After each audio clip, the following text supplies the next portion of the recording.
ए हमार बेटा केने गई बाबा हो गए कोना अरे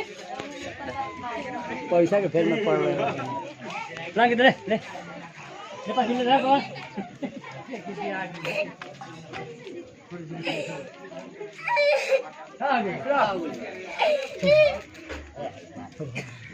ना मिलेला काहे के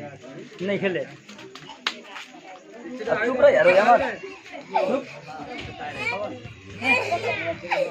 बकरी ला जल्दी चलो कॉल बटे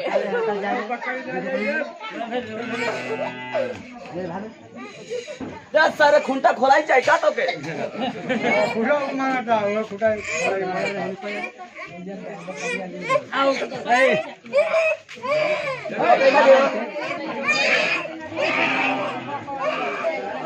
वो तो हड़कम ना दना हां बकरिया ने बकरिया का निकालने के चाहिए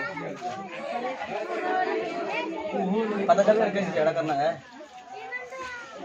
कोना बात पे ए वो करिया ले गुजर लिया ले ये बकरी खरीद कर ले ठीक है ना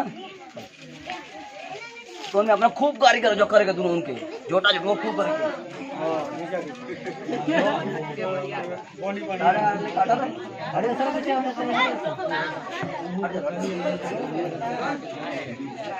अरे किसने जगह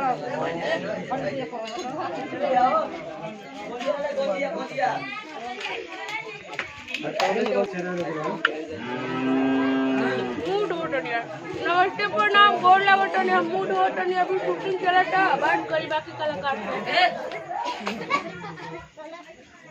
नमस्ते प्रणाम मैं मोनिका सिन्हा आपका नाम नहीं जानती।